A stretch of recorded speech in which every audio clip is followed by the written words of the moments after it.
Қайырлы күн, құрметті достар. Бүгінгі видеода біз таңертең су ішудің пайдасы жөнінде айтатын боламыз. Әлем ғалымдарының зерттеуіне сүйенсек, ең ұзақ өмір сүретіндер әрі денсаулығы мықты болатындар жапондықтар екен. Оның құпиясы денсаулығына жасаған мына әдісте дейді. Жапония халқы таңертең оянғаннан кейін бірден су ішетін көрінеді. Су көптеген ауруларға ем болатынын білеміз. Сөйтіп, біз де таңертең су ішеміз.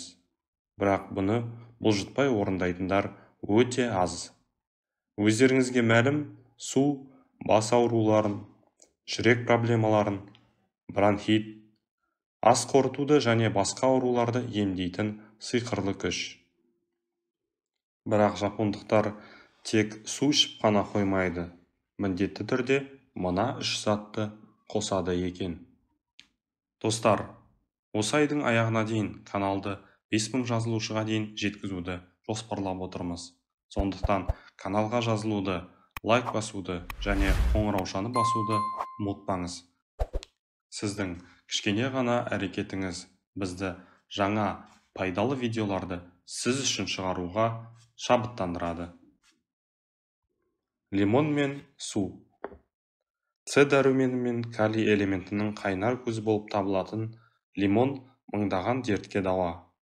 Нақтырақ айтқанда, иммундық жүйені нығайтады, жүйке жүйесін тыныштандырады, қан қысымын реттейді, ағзаның қышқылдылығын қалпына келтіреді, зат алмасуды жақсартады, асқазан ас қорыту жолдарының жұмысын дұрыстайды, несепті айдайды, теріні тазартады, әжімнің алдын алады, қара дақтарды кетіреді және қандағы улы затты шығарады. Сарымсақ қосылған су.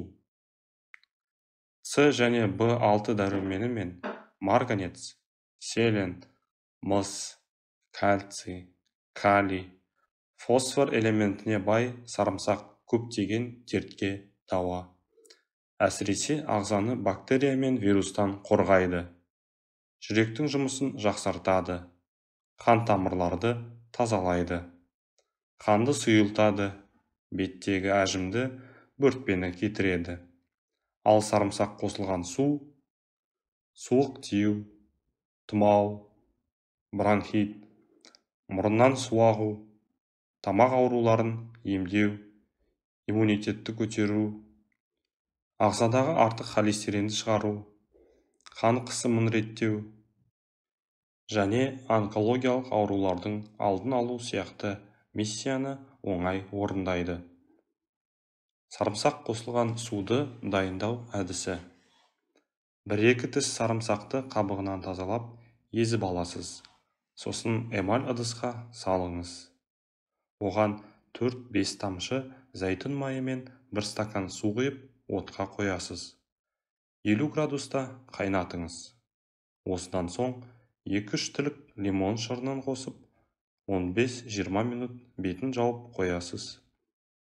Белгіленген уақыттан соң дайын болған емдік сусынды теңдей етіп 2-ге бөліп ішесіз.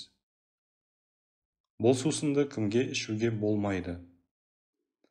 Аллергия болса, асқазаныңызда жара болса және ас қорыту жолдары бұзылса, сарымсақ қосылған су ішуге болмайды. Бал қосылған су. Балдың емдік қасиетін айтпаса да бәріміз білеміз. Ал бал қосылған су ішудің өзіндік ережесі бар. Бұл емдік сусынды тамақтанудан 30 минут бұрын ішесіз. Мейлінше ішетін кезде дайындау керек. Алдын ала дайындап қойып, тоңазытқышқа сақтауға болмайды. Ондай жағдайда құнарлылығын жоғалтады. Бал қосылған суды таңертең аш қарынға немесе түнде ұйқыға жатар алдында ішуге болады.